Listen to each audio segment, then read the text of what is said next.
L'Odissea di Christopher Nolan è molto più vicina al poema di Omero di quanto molti si aspettassero, ma proprio nei punti in cui decide di cambiare il poema si nasconde la sua vera interpretazione della storia.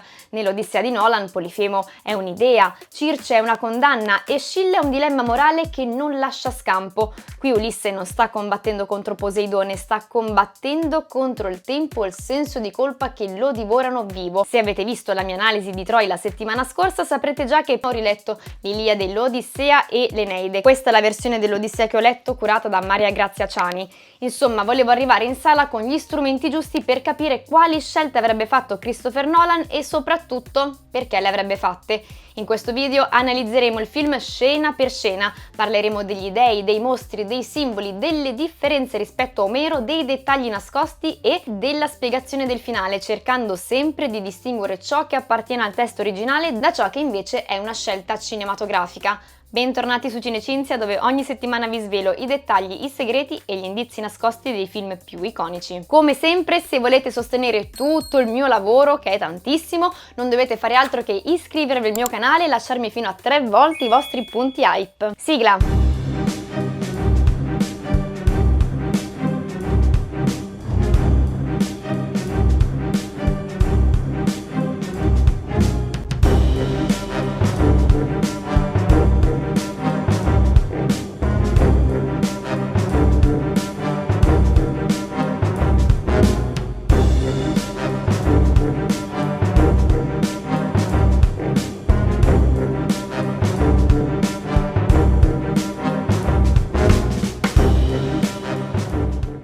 Capitolo 1. Perché raccontare l'Odissea? Partiamo da una domanda fondamentale. Perché dopo Oppenheimer Christopher Nolan ha deciso di raccontare proprio l'Odissea? Per Nolan questa è una storia che esiste da sempre nella sua vita. Ha raccontato di aver conosciuto l'Odissea fin da bambino, ma di averla riletta da adulto con occhi completamente diversi. Da piccolo la vedeva soprattutto come un grande racconto d'avventura popolato da mostri, tempeste e creature leggendarie.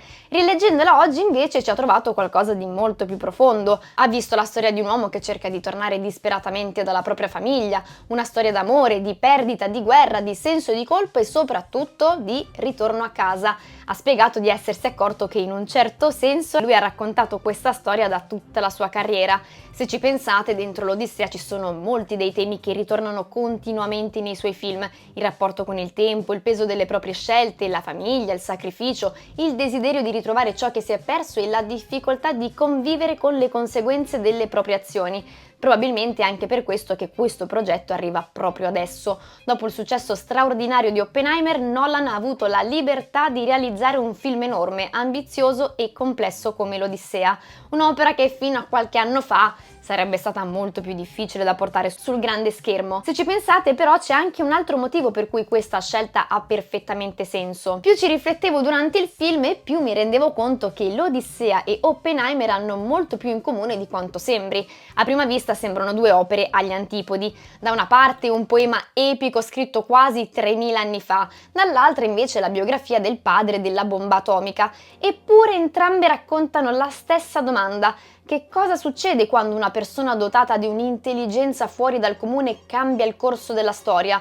In entrambi i film il protagonista viene definito dall'ingegno. Oppenheimer cambia il mondo grazie alla sua mente. Ulisse sopravvive perché riesce sempre a trovare una soluzione che nessun altro vede. È l'uomo dell'astuzia, dell'intelligenza e della strategia. Non è un caso che il suo momento più celebre non sia una battaglia, ma l'invenzione del cavallo di Troia. Ma come sappiamo, Nolan non vuole limitarsi a raccontare il genio. Gli interessa soprattutto il prezzo del genio. In Oppenheimer ogni scoperta scientifica ha una conseguenza morale. Il protagonista deve convivere per tutta la vita con il peso delle proprie decisioni. Nell'Odissea accade qualcosa di molto simile. Odisseo prende continuamente decisioni impossibili. Lo chiamo Odisseo ora, ma nel video in realtà parlerò di Ulisse per rimanere coerente con la traduzione del personaggio del film. Alcune scelte gli salvano la vita, altre costano la vita ai suoi compagni e ognuna di queste lascia un segno, alimentando quel senso di colpa che Nolan rende molto più più centrale rispetto a quanto siamo abituati a immaginare.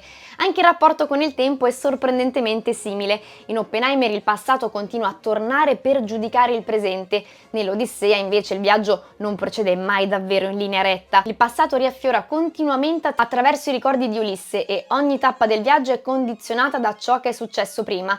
E poi c'è un ultimo elemento che accomuna profondamente i due protagonisti. Entrambi sono uomini straordinari che scoprono di non poter controllare fino in fondo le conseguenze della propria intelligenza. Oppenheimer apre una porta che nessuno riuscirà più a richiudere. Ulisse con il suo ingegno riesce a superare ostacoli che sembrano impossibili, ma ogni soluzione genera un nuovo problema e rende il ritorno a casa ancora più difficile. È proprio questo che Nolan ha visto nell'Odissea, il più grande racconto di avventura mai scritto e allo stesso tempo la storia di un uomo costretto a convivere per anni con il peso delle proprie scelte. Prima di entrare nel film però c'è un appunto che voglio fare. Quando si parla dell'Odissea moltissime persone sono convinte di conoscerla. In realtà c'è una grande differenza tra aver davvero letto il poema e ricordarsi gli episodi più famosi studiati a scuola o sentiti raccontare nel corso degli anni. Ve lo dico anche perché ieri ho pubblicato un reel in cui raccontavo la storia dell'Odissea e tantissime persone erano convinte che nel poema succedessero cose che in realtà non succedono, oppure magari ricordavano soltanto alcuni episodi senza però aver ben presente come si è costruito il racconto. Quindi per me una delle sorprese più grandi di Nolan sta proprio qui. Se avete letto il poema probabilmente ve ne sarete accorti anche voi. La struttura del film è incredibilmente fedele a quella immaginata da Omero. Noi oggi siamo abituati a un cinema con una costruzione piuttosto lineare. C'è una situazione iniziale, arriva un conflitto, il protagonista affronta una serie di ostacoli e alla fine del racconto si ritrova una nuova risoluzione. L'Odissea invece funziona in modo un pochino diverso. Quando il poema comincia, la guerra di Troia è già finita da anni e il viaggio di Ulisse è arrivato quasi ormai alla conclusione. Infatti il film, sbam, inizia proprio in medias res. Non c'è una spiegazione del mondo in cui ci troviamo, Nolan ci catapulta direttamente nella storia. Gran parte delle avventure che tutti conosciamo ci vengono poi raccontate dopo, attraverso lunghi flashback. Il racconto procede per episodi, passando continuamente da una vicenda all'altra, da un mostro all'altro e da un ricordo all'altro. Nolan decide di mantenere questa stessa struttura. Il film avanza per blocchi narrativi alternando presente e passato e costruendo il viaggio di Ulisse come una successione di episodi, proprio come fa Omero. È una scelta molto coraggiosa perché va contro il modo in cui oggi siamo abituati a raccontare una storia al cinema. E paradossalmente proprio questa fedeltà rende il film in alcuni momenti più impegnativo da seguire. Si passa continuamente da un episodio all'altro, da un ricordo al presente, poi di nuovo a un'altra tappa del viaggio. Se qualcuno ha avuto la sensazione che il film fosse frammentato o poco lineare, secondo me il motivo è proprio questo. Lui ha preferito rispettare la costruzione del poema invece di adattarla ai canoni narrativi moderni. C'è però un'ultima cosa da capire prima di entrare davvero nel film. Che tipo di adattamento ha voluto realizzare Christopher Nolan? Nelle interviste ha spiegato che il suo obiettivo non era fare naturalmente un film destinato soltanto a chi conosce già il poema, voleva che questa storia fosse accessibile al pubblico di oggi, proprio come lo era per chi ascoltava l'Odissea quasi 3000 anni fa. Per questo non cerca un linguaggio artificiosamente antico o teatrale. I personaggi così parlano in modo diretto, umano, a tratti contemporaneo. Il suo obiettivo era quello di raccontare una storia che riuscisse ancora a emozionare, parlando al pubblico moderno, non al pubblico di 3000 anni fa. Se vi aspettavate i muscoli oliati di 300 o le grandi battaglie campali di Troia, probabilmente sarete anche rimasti sorpresi. L'avventura c'è, i mostri ci sono, l'epica c'è e come, ma il centro del racconto non è lo spettacolo nel senso più classico del termine. Il mare non è un semplice sfondo e diventa una presenza ostile, quasi un personaggio che mette continuamente alla prova Ulisse. I mostri sono certamente creature da affrontare, ma sono anche ostacoli che consumano lentamente il protagonista, lo costringono a convivere con la paura e con il fallimento. Per questo, secondo me, Nolan è meno interessato all'eroe che sconfigge il mostro con la spada. Gli interessa il sopravvissuto, un uomo che, viaggio dopo viaggio, cerca di restare lucido mentre tutto intorno a lui sembra volerlo distruggere. Il viaggio di Ulisse ci restituisce una sensibilità profondamente contemporanea. Quello che oggi chiameremmo disturbo da stress post-traumatico diventa una delle chiavi di lettura del personaggio. Ovviamente Omero non poteva chiamarlo così così, ma Nolan sembra chiedersi una cosa molto moderna. Che cosa succede nella mente di un uomo che ha vissuto 20 anni di guerra, naufragi, morte e perdita? Come si torna davvero a casa dopo aver attraversato tutto questo? Secondo me è questa la prospettiva con cui va guardato il film ed è anche la chiave di lettura che useremo per capire molte delle scelte che analizzeremo nei prossimi capitoli. Capitolo 2. Il trauma di Ulisse e il segreto di Elena. È arrivato il momento di soffermarci sui personaggi. Partiamo naturalmente da Ulisse. Per un personaggio così iconico, Nolan sceglie di affidarsi ancora una volta a Matt Damon dopo averlo già diretto in Interstellar e Oppenheimer, una scelta che si rivela fondamentale perché Damon riesce a dare al re di Itaca un'umanità che accompagna ogni momento del viaggio. Durante il tour promozionale Matt Damon e Christopher Nolan hanno scherzato dicendo che il ruolo era arrivato a Damon solo dopo il rifiuto di tutti gli altri grandi attori che avevano lavorato con Nolan, da Leonardo DiCaprio a Tom Hardy a Christian Bale. In realtà, facendo un po' di ricerche, ho scoperto che Nolan ha raccontato una versione un po' diversa in solitaria, cioè quando ha iniziato a pensare al casting di Ulisse il primo nome che gli è venuto in mente è stato proprio quello di Matt Damon. Ha affermato addirittura che aveva bisogno proprio di lui perché cercava un attore con un fortissimo legame con il pubblico e capace di fare empatizzare gli spettatori con un personaggio che commette molti errori. D'altronde per Matt Damon tornare a casa è quasi ormai un genere cinematografico. Hollywood avrebbe speso circa 400 milioni di dollari per riportarlo a casa. Prima Salvate il soldato Ryan, poi Interstellar, poi The Martian e adesso l'Odissea. A questo punto possiamo dirlo, se c'è qualcuno che sa interpretare un uomo disposto a tutto pur di ritrovare la strada di casa, probabilmente quello è proprio Matt Damon. Il suo Ulisse arriva sullo schermo già segnato da tantissimi anni di guerra e di mare. La stanchezza si legge negli occhi prima ancora che nelle parole e gran parte dell'interpretazione passa proprio attraverso gli sguardi, i silenzi e le piccole espressioni del volto. Damon evita qualsiasi enfasi e costruisce un protagonista credibile che porta sulle spalle il peso di tutto ciò che ha vissuto e lascia che sia il pubblico a percepirlo scena dopo scena. Ripetiamo che se c'è una caratteristica che definisce davvero Ulisse è il suo ingegno. Nolan non sente mai il bisogno di ripeterci che ci troviamo davanti all'uomo più intelligente dell'esercito acheo, ce lo fa capire attraverso il modo in cui osserva ciò che lo circonda e prende decisioni. Bastano veramente pochissime parole. Pensate a quando nella grotta di Polifemo è lui a ordinare ai suoi uomini di allontanarsi dal fuoco per non essere individuati e gli basta indicare semplicemente il masso perché i compagni capiscano immediatamente quale sia il suo piano.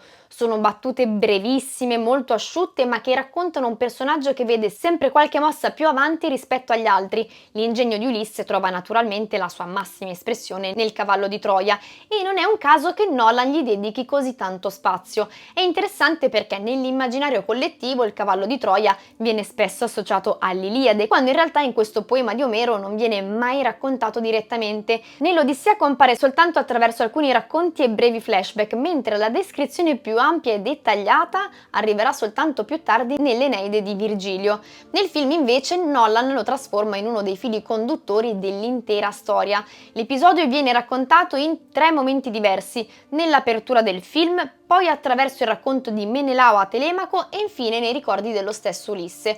Ogni volta il regista aggiunge un tassello in più fino a ricostruire completamente uno degli eventi che hanno cambiato il destino della guerra di Troia. Oltre ad essere una delle storie che il pubblico brama vedere di più sul grande schermo, la rappresentazione in 3 fasi del cavallo di Troia è fondamentale per un altro aspetto. Non rappresenta soltanto la più grande vittoria degli Achei, è il momento che cambia per sempre la sua vita. Dopo 10 anni di guerra il cavallo pone fine all'assedio di Troia, ma apre anche la strada a tutto ciò che accadrà dopo.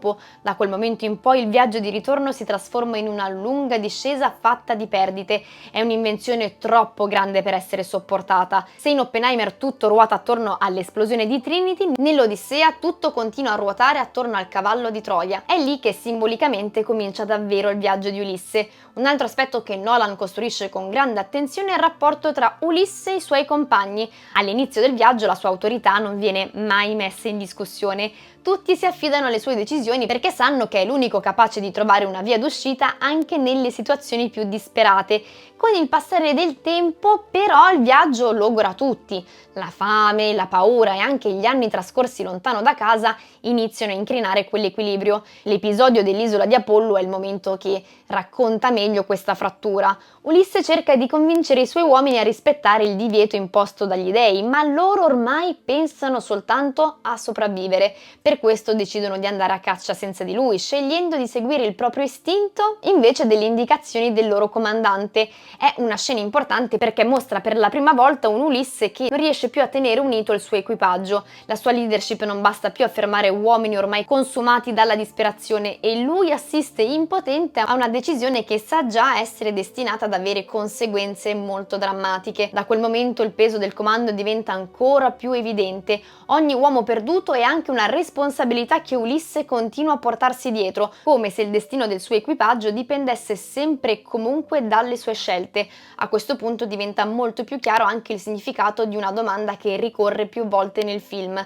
Sia Calipso che Atena, in momenti diversi della storia, chiedono a Ulisse se sia davvero sicuro di voler tornare a casa. A una prima visione potrebbe sembrare una domanda quasi assurda. Per tutto il film Ulisse cerca disperatamente di raggiungere Itaca, quindi perché dubitare delle sue intenzioni? In realtà la domanda non riguarda il viaggio, ma l'uomo. Dopo 20 anni di guerra e di mare, Ulisse è ancora la stessa persona che era partita?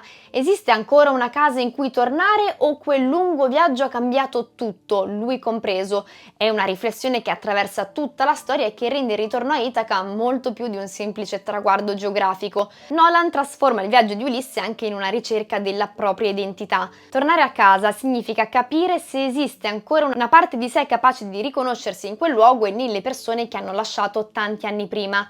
A raccontare ancora meglio questo lato del personaggio è anche uno dei dialoghi più belli del film, quello tra Ulisse e Atena. A un certo punto lei gli dice: pensi di essere un dio, pensi di essere responsabile di tutto, ma sei tu che muovi le nuvole? Sei tu che muovi le onde del mare? Più che rimproverarlo, Atena sembra volerlo liberare da un peso che si porta dietro da troppo tempo. Ulisse continua a cercare una spiegazione per tutto quello che è accaduto e finisce per attribuire a se stesso responsabilità che nessun essere umano potrebbe mai sostenere. Ulisse è un uomo straordinario, sì, però resta un uomo, può prendere decisioni, escogitare strategie e guidare i suoi compagni, ma esistono forze che sfuggono completamente al suo controllo.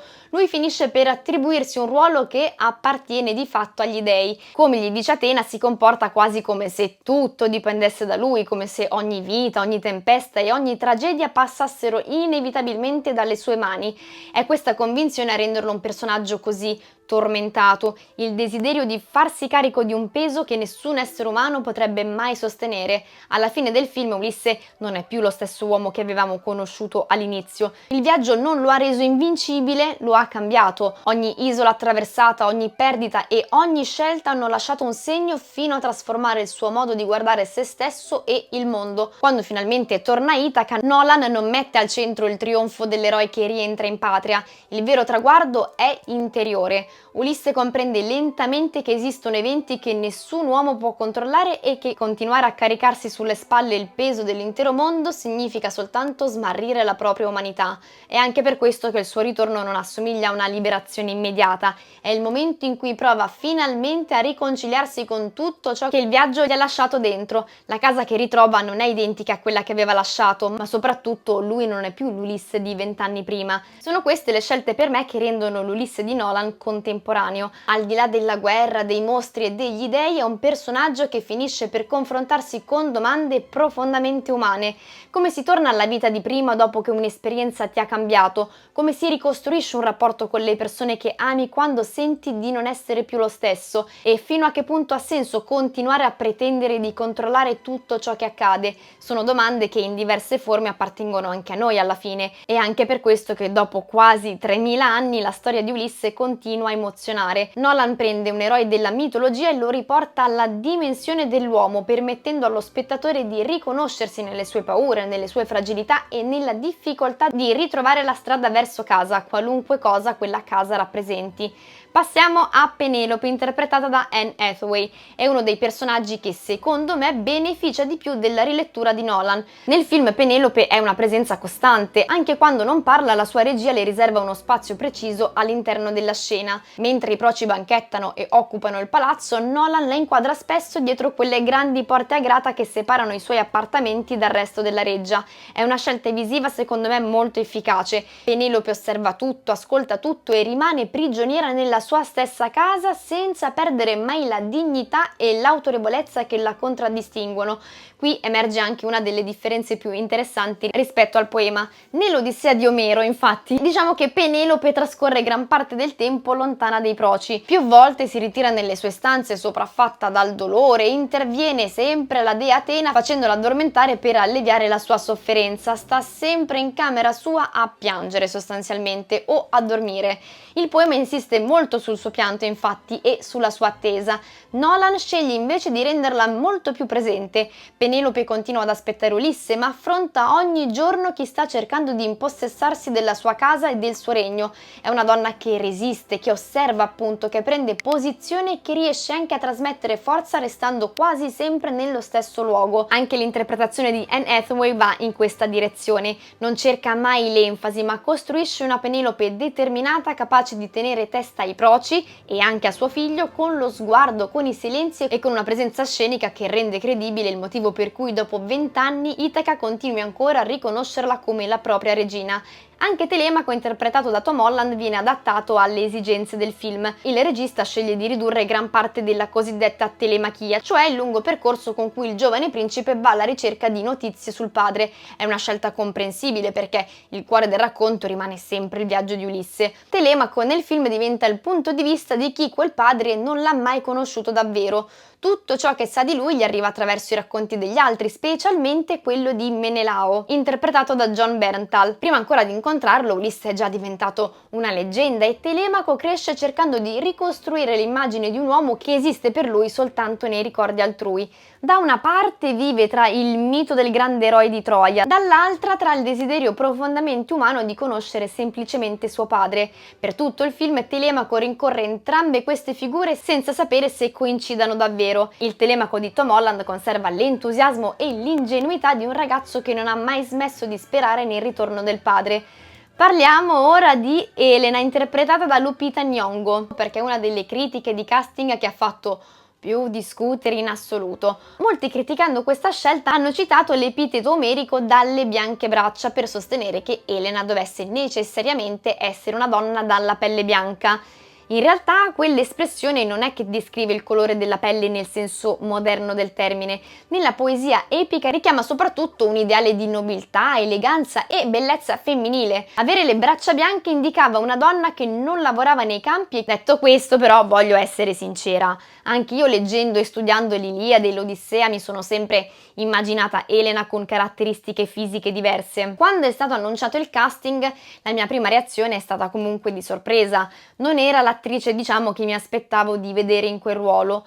Poi però ho visto il film e ho capito che Nolan non stava cercando di mettere in scena l'Elena che avevo immaginato leggendo Omero. La sua Elena non è più il simbolo irraggiungibile della bellezza perfetta né il semplice premio conteso tra due eserciti. Ormai è una donna che porta il peso della guerra sul proprio corpo. Gli sfregi sul volto e sulle braccia raccontano una vita segnata dalla violenza. Non è più il trofeo da esibire per la sua bellezza, continua a essere un trofeo, ma per un motivo completamente diverso.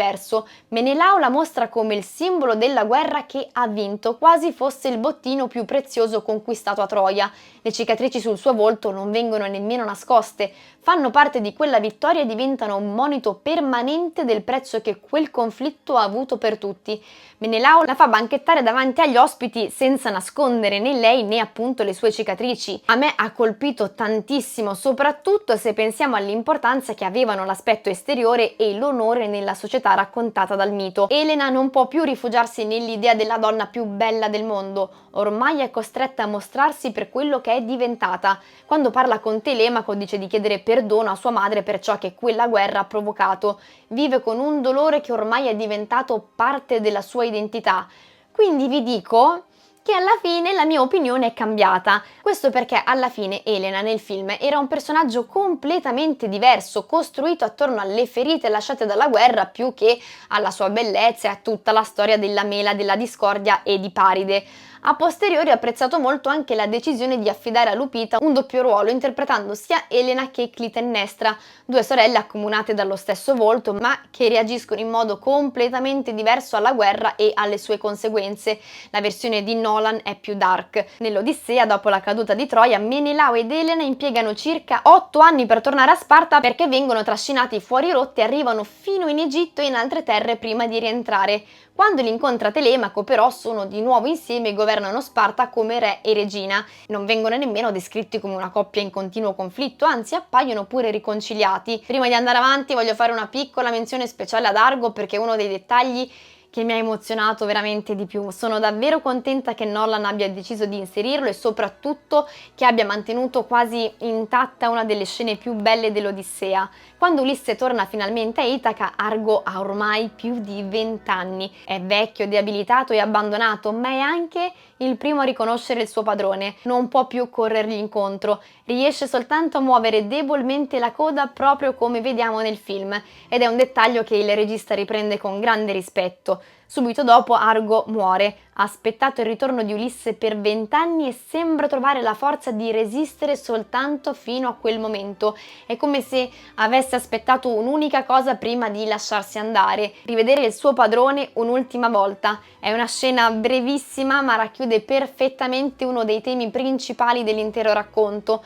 Ci sono legami che il tempo, la guerra e la distanza non riescono a spezzare. Ne approfitto qui dopo Argo perché voglio assolutamente parlarne, per parlare della continua insistenza sulla legge di Zeus, o meglio sul principio della xenia, uno dei concetti più importanti della cultura greca. La xenia era il sacro rapporto di ospitalità tra ospite e padrone di casa, protetto proprio da Zeus, che per questo era chiamato anche protettore degli stranieri e dell'ospitalità.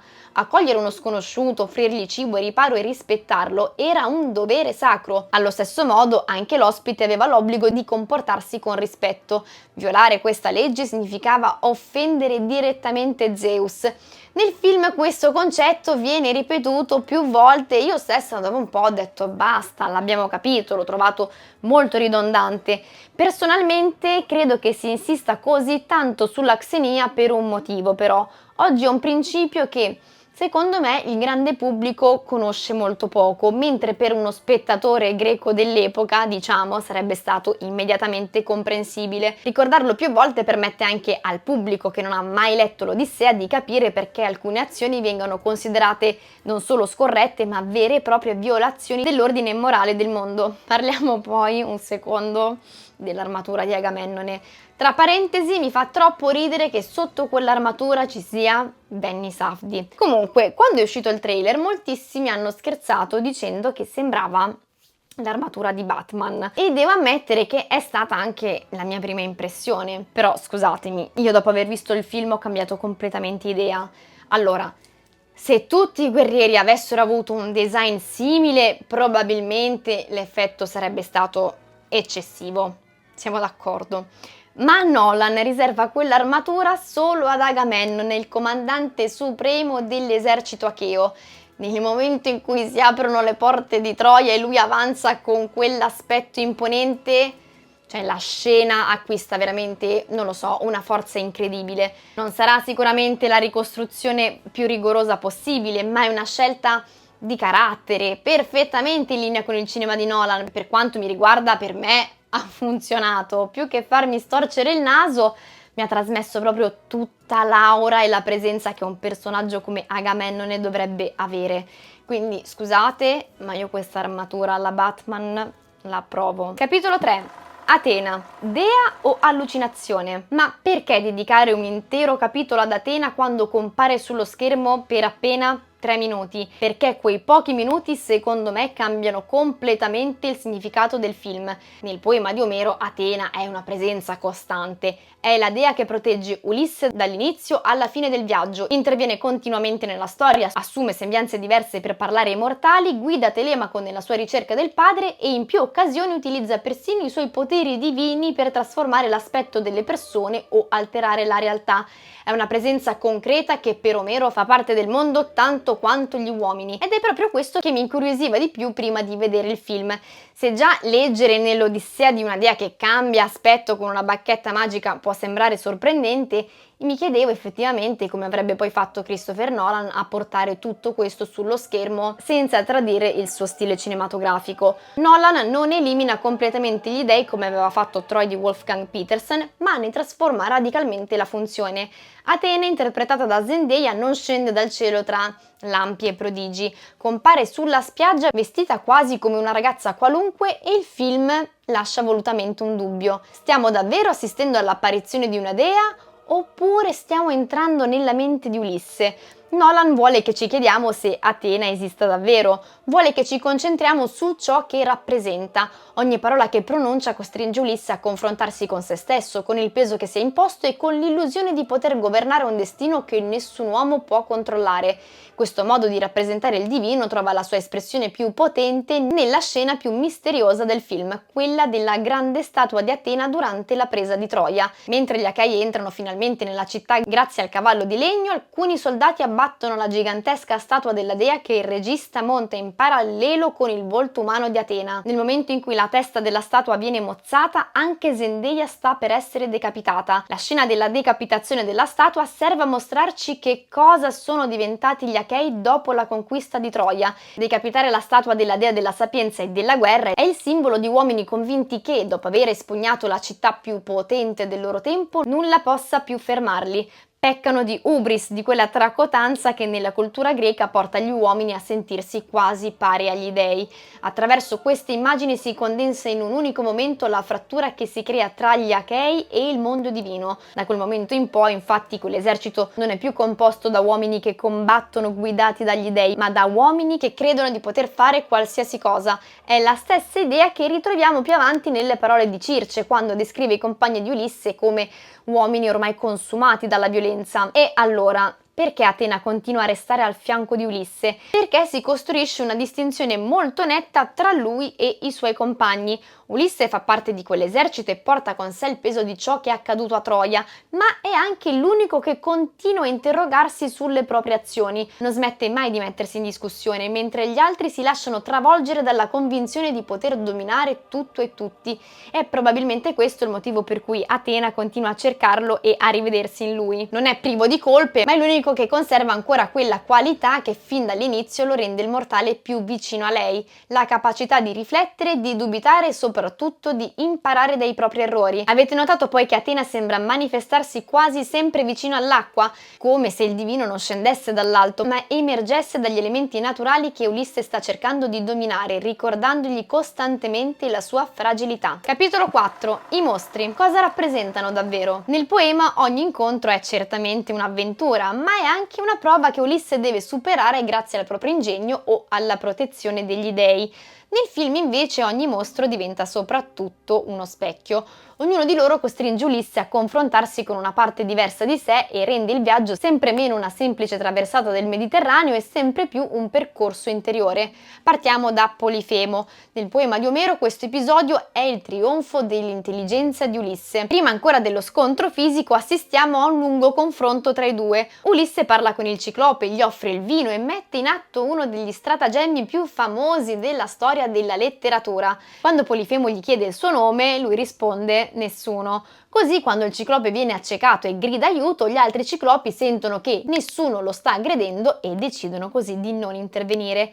Molti però ricordano solo questa parte della storia e dimenticano ciò che accade subito dopo. L'errore più grave di Ulisse non è accecare Polifemo, quello è l'unico modo che ha per salvare se stesso e i suoi uomini. Il vero errore arriva quando ormai è in mare, pronto a salpare dall'isola, come la pesca. In quel momento il suo orgoglio prende il sopravvento, diciamo, perché rivela il proprio nome, proclama di essere Ulisse, re di Itaca e provoca apertamente il Ciclope. E vi dico, lo insulta veramente di brutto, È proprio allora che Polifemo invoca suo padre Poseidone, chiedendogli di vendicarsi e dando così origine alla lunga persecuzione che accompagnerà tutto il viaggio di ritorno. Christopher Nolan però elimina completamente il celebre stratagemma di nessuno. Tra l'altro vi dico che ero a tanto così da chiamare questo video Ulisse a capitolo Odissea, però non lo farò. Tornando a noi, questo cambiamento è una scelta che ha sorpreso molti spettatori, me stessa compresa, anche perché si tratta di una delle scene più celebri dell'intero poema. In questo modo nel film il centro della scena non è più l'astuzia di Ulisse, è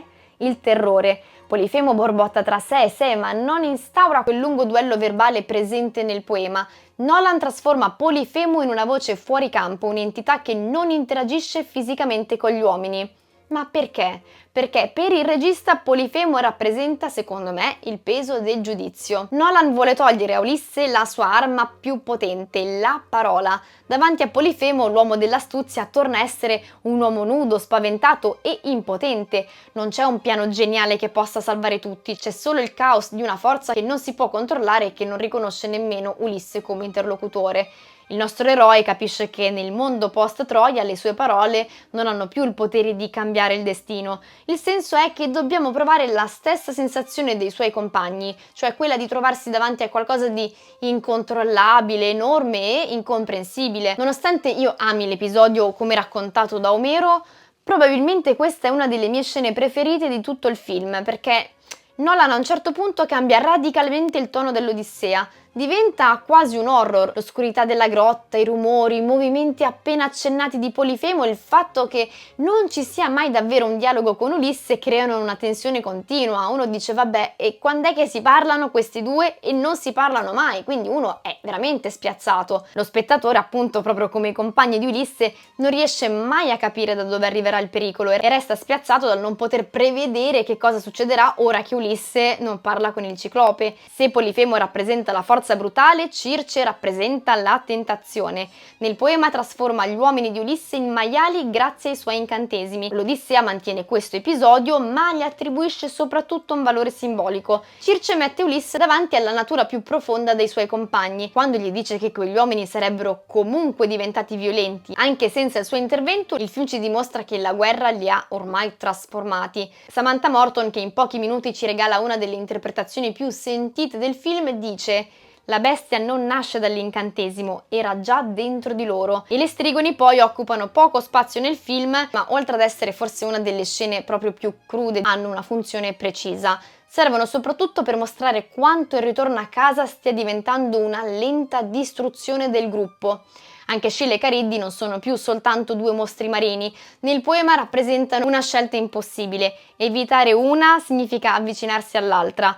Ulisse, grazie alla precedente discesa negli inferi dove parla con l'indovino Tiresia, sa già che perderà alcuni compagni e deve decidere quale sacrificio sia il meno devastante. Con questo scontro Ulisse comprende definitivamente che esistono decisioni senza una soluzione perfetta. A volte guidare significa scegliere il male minore, sapendo che qualcuno pagherà comunque il prezzo di quella scelta.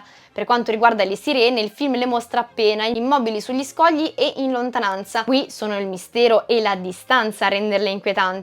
Ho letto dei commenti a riguardo e ci tenevo a precisare che le sirene dell'Odissea non hanno la classica coda di pesce come siamo abituati a immaginarle. Quell'iconografia nasce nel Medioevo e diventa poi quella dominante nella nostra cultura. Nell'arte greca arcaica e classica invece erano raffigurate come creature ibride, con testa e busto di donna e corpo d'uccello. Nolan sceglie quindi una terza strada. Nemmeno noi spettatori sentiamo il loro canto, proprio come accade ai marinai che riescono a salvarsi, restiamo esclusi da quella melodia leggendaria. Questo non fa altro che contribuire a rendere le sirene ancora più enigmatiche e inquietanti. Calypso invece, interpretata da Charlize Theron, rappresenta la tentazione opposta rispetto a tutte le altre. Grazie anche ai suoi fiori di loto non offre violenza, paura o morte, offre pace. Promette a Ulisse una vita senza sofferenza, senza responsabilità e persino senza il peso del tempo. Ma proprio per questo diventa una trappola. Ulisse rimane lì 7 anni. Accettare Calypso significherebbe rinunciare definitivamente alla propria identità. Tornare a Ithaca invece significa accettare il dolore, i ricordi e tutto ciò che il viaggio gli ha lasciato dentro. Rifiutare l'immortalità di Calypso è l'atto più umano di Ulisse. Sceglie di invecchiare, di soffrire, ma sceglie di essere se stesso. È con questo bagaglio di umanità che si prepara all'ultima definitiva tappa, il ritorno a casa. Ma come è cambiato il finale rispetto a Omero? Capitolo 5. Il finale spiegato, come Nolan ha cambiato l'Odissea. Come vi ho già fatto notare durante questo video, Nolan cambia alcuni elementi del poema. Alcune differenze sono piccole, altre molto più profonde. Una delle più importanti è che nel poema gran parte delle avventure di Ulisse ci vengono raccontate durante il banchetto alla corte dei Feaci. È lì che il re Alcino accoglie il protagonista dopo che sua figlia Nausicaa lo salva dal naufragio e gli chiede di raccontare chi sia davvero. Da quel momento è Ulisse stesso a narrare in prima persona il suo viaggio, Polifemo, Circe, le sirene, Scilla e Cariddi diventano tutti lunghi flashback raccontati davanti alla corte. Nolan elimina completamente i Feaci, Alcino e Nausicaa. I ricordi di Ulisse emergono invece attraverso il confronto con Calipso. È una modifica enorme perché trasforma il racconto di una testimonianza pubblica a un percorso molto più intimo e psicologico. I flashback non servono più a questo punto a far conoscere la sua storia agli altri, ma a costringerlo a riviverla lui stesso. Prima di poter davvero tornare a casa, però, Ulisse deve riconquistare il suo regno. E qui entra in scena una figura fondamentale del poema, il porcaro Eumeo. È uno dei pochissimi servi rimasti fedeli al proprio re dopo 20 anni di assenza. Nel film Nolan lo rende addirittura mezzo cieco, una scelta che non troviamo in Omero, ma che sembra sottolineare quanto anche chi è rimasto a Itaca porti ancora addosso le ferite del tempo e dell'attesa. È proprio Omeo nel poema a offrire rifugio a Ulisse e ad aiutarlo a preparare la riconquista del palazzo. Nel frattempo Itaca è ormai nelle mani dei Proci. Da anni occupano il palazzo, banchettano ogni giorno consumando le ricchezze di Ulisse e fanno pressione su Penelope perché scelga uno di loro come un nuovo marito, convinti che il re non tornerà mai più. Tra tutti spicca Antino, il loro capo, il più arrogante, il più violento e il primo a umiliare il mendicante che, senza saperlo, è proprio Ulisse. Qui Nolan introduce una modifica molto interessante. Nel film Antino acquista uno spessore completamente nuovo grazie al racconto che lo lega a Sinone, interpretato da Elliot Page, e alla partenza per la guerra di Troia. Questo passato condiviso non esiste nel poema. In Omero Antino è soprattutto l'incarnazione della tracotanza dei Proci. Nolan invece gli costruisce un rapporto personale con Ulisse, rendendo lo scontro finale ancora più carico di tensione. Aggiungo Robert Pattinson clamoroso nel ruolo. Anche nel film rimane uno degli episodi più famosi dell'Odissea, la prova dell'arco. Proprio come nel poema, Penelope promette che sposerà chi riuscirà a tendere l'arco di Ulisse e a scagliare una freccia attraverso gli anelli delle 12 scuri. Nessuno dei Proci ci riesce, solo il misterioso mendicante chiede di provare. Quando tende l'arco con facilità, tutti capiscono che il re di Itaca è finalmente tornato. Nel poema, tra l'altro, ammazza direttamente Antino, che secondo me era una scena molto cinematografica. Da quel momento ha inizio il massacro dei Proci. Diciamo che qui rimane abbastanza fedele all'episodio, ma comunque semplifica molto lo svolgimento. Negli ultimi libri dell'Odissea, Ulisse non affronta il ritorno a Itaca contando soltanto sulle proprie forze. Accanto a lui c'è costantemente Atena. È lei a travestirlo da mendicante, a renderlo a tratti più alto, più robusto e perfino più affascinante quando serve, a infondergli nuovo vigore durante gli scontri e a guidarlo nelle sue decisioni. Addirittura c'è un episodio dove Ulisse, quando ritorna sotto mentite spoglie a casa sua, affronta Iro, un altro mendicante, dimostrando ai Proci che l'uomo apparentemente fragile nasconde una forza fuori dal comune. Nel poema Ulisse non combatte da solo, al suo fianco ci sono Telemaco, il fedele porcaro Eumeo e il bovaro Filezio, e soprattutto c'è ancora una volta Atena che continua a proteggerlo e a guidarlo durante lo scontro. Nel film invece la battaglia diventa molto più personale. Nolan concentra quasi tutto il peso dello scontro su Ulisse, trasformando il ritorno a Itaca nell'ultima prova che il protagonista deve affrontare con le proprie forze. Una volta uccisi i Proci arriva forse la differenza più importante tra il film e il poema. Nell'Odissea, infatti, Penelope non si getta subito tra le braccia di Ulisse, anzi, dubita che quell'uomo sia davvero suo marito. Dopo 20 anni di assenza vuole essere certa di non trovarsi davanti a un impostore e decide di metterlo alla prova. Ordina quindi di spostare il loro letto nuziale. A quel punto Ulisse smatta, reagisce con rabbia spiegando che è impossibile farlo, quel letto è stato costruito attorno al tronco di un ulivo ancora radicato nella terra e proprio per questo non può essere spostato. È un dettaglio che soltanto il vero Ulisse può conoscere. Solo allora Penelope comprende che l'uomo davanti a lei è davvero il marito che aspettava da 20 anni. Nel film questa scena viene completamente eliminata. Penelope riconosce quasi subito Ulisse. Nolan rinuncia a quella che è una delle prove di riconoscimento più celebri di sempre. Al suo posto invece inserisce il debole dettaglio della spilla di Atena. C'è poi un'altra differenza importante che spiega anche la presenza di un personaggio apparentemente secondario nel film, la servitrice di Penelope, interpretata da Mia Goth. Nel finale dell'Odissea, infatti, la vendetta non si ferma ai Proci. Dopo la strage vengono puniti anche tutti coloro che durante la sua assenza hanno tradito la sua casa. Le ancelle considerate infedeli vengono condannate all'impiccagione, mentre Melanzio, il capraio che si vede brevemente nel film e che aveva aiutato i Proci e umiliato Ulisse quando era travestito da mendicante, subisce una punizione ancora più atroce. Eumeo e Filezio lo mutilano tagliandogli naso, orecchie, mani e piedi prima di lasciarlo morire. È uno dei momenti sicuramente più violenti di tutto il poema e mostra quanto la vendetta di Ulisse sia totale. Nel film invece Nolan sceglie una conclusione molto più contenuta e anche quasi romantica, concentrata soprattutto sul ricongiungimento della famiglia e sull'addio di Ulisse a Itaca. Devo ammettere che questa è una delle poche scelte che mi hanno convinto meno. Mi aspettavo che Nolan mantenesse almeno in parte la durezza del finale omerico, proprio perché avrebbe reso ancora più evidente quanto la guerra e il ritorno a casa avessero trasformato Ulisse.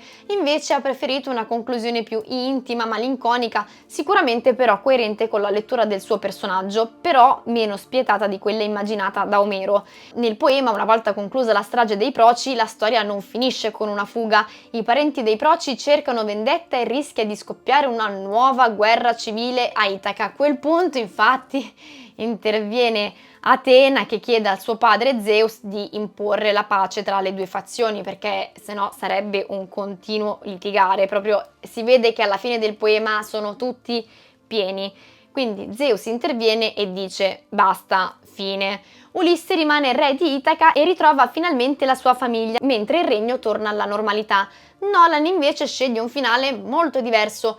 Telemaco diventa il nuovo re di Itaca, mentre Ulisse e Penelope decidono di lasciare il regno e partire verso l'occidente perché Ulisse non ha rispettato la legge di Zeus con i Proci. È una conclusione che riflette perfettamente la lettura che il regista dà del protagonista, un uomo che dopo tutto ciò che ha vissuto non riesce più a tornare davvero alla vita di prima. È un finale che non appartiene al poema di Omero, ma che comunque richiama una tradizione successiva. Nella Telegonia, un poema epico oggi perduto ma noto attraverso i riassunti degli autori antichi, la storia di Ulisse continua anche dopo l'Odissea. Il re di Itaca riparte per nuovi viaggi e anni dopo viene ucciso senza saperlo da Telegono, il figlio avuto con Circe. È una conclusione molto più tragica che ci dice come il destino di Ulisse non possa mai davvero fermarsi. C'è anche poi la versione di Dante in cui Ulisse prende parte e va alle colonne d'Ercole, però quella è un'invenzione di Dante. Chiaramente Nolan non racconta la storia della Telegonia, però sembra comunque recuperare la stessa idea di fondo. Per Ulisse il ritorno a casa non rappresenta la fine del viaggio.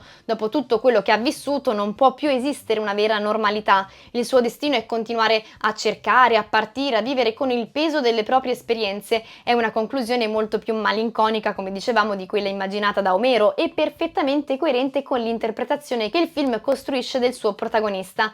Ho aspettato questo film per tantissimo tempo e alla fine posso dire di aver visto comunque qualcosa di straordinario, non solo per il modo in cui Christopher Nolan ha reinterpretato uno dei poemi più importanti della storia della letteratura, ma anche per il lavoro tecnico che c'è dietro. Della rivoluzione dell'IMAX ho scelto di non parlarvi in questo video perché siamo già sicuramente arrivati a una durata molto importante e ne ho anche parlato poi approfonditamente su Instagram e TikTok, però voglio dirvi una cosa: io l'ho visto in una sala IMAX ed è stata un'immersione totale. Dal punto di vista tecnico, che gli dobbiamo dire? Io gli posso fare soltanto un applauso. Poi la fotografia di Hoyte van Hoytema è semplicemente straordinaria. La resa dei colori è incredibile e in più di un'occasione ho avuto davvero la sensazione di essere dentro il film. Sembrava di essere accanto a Ulisse mentre combatteva, di provare la sua stessa paura, il suo stesso smarrimento. In alcune scene mi sembrava quasi che mi stessero schizzando con l'acqua. È una di quelle esperienze che ti ricordano perché il cinema continua a essere qualcosa di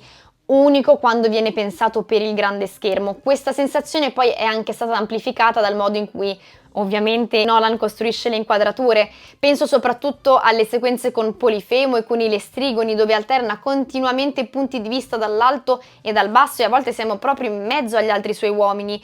Da una parte ci mostra quindi ciò che vedono i giganti, dall'altra ci costringe a guardare il mondo con gli occhi di Ulisse, facendoci percepire quanto siano tutti piccoli, fragili e impotenti di fronte a forze immensamente più grandi di loro. Il film è riuscito a trasformare lo spettatore in un membro dell'equipaggio.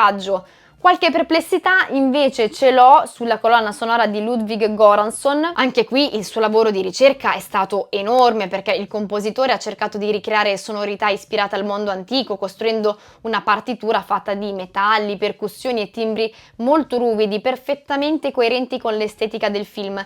Personalmente però mi aspettavo forse qualcosa di più epico e melodico, cioè è una scelta che capisco e che trovo assolutamente coerente con l'identità del film, ma che almeno al primo ascolto non è entrata completamente nelle mie corde. La traccia che per ora mi ha colpito di più è sicuramente Troia, ed è quella che appunto sta in sottofondo alla battaglia di Troia. Nel complesso però per me l'Odissea è un film che funziona. Mi sarebbe piaciuto vedere qualche episodio raccontato con più fedeltà forse, però credo che Nolan sia riuscito nell'impresa, reinterpretarlo con una visione personale senza perdere di vista i grandi temi che lo hanno reso immortale. Il mio voto è 4 stelle con cuoricino su Letterboxd. Bene ragazzi, siamo arrivati alla fine del video. Se siete rimasti con me fino a questo punto, oltre che naturalmente ringraziarvi, vi chiedo di farmelo sapere mettendo l'emoticon del mare nei commenti, e fatemi sapere anche che cosa ne pensate del film, perché sono molto curiosa di leggervi.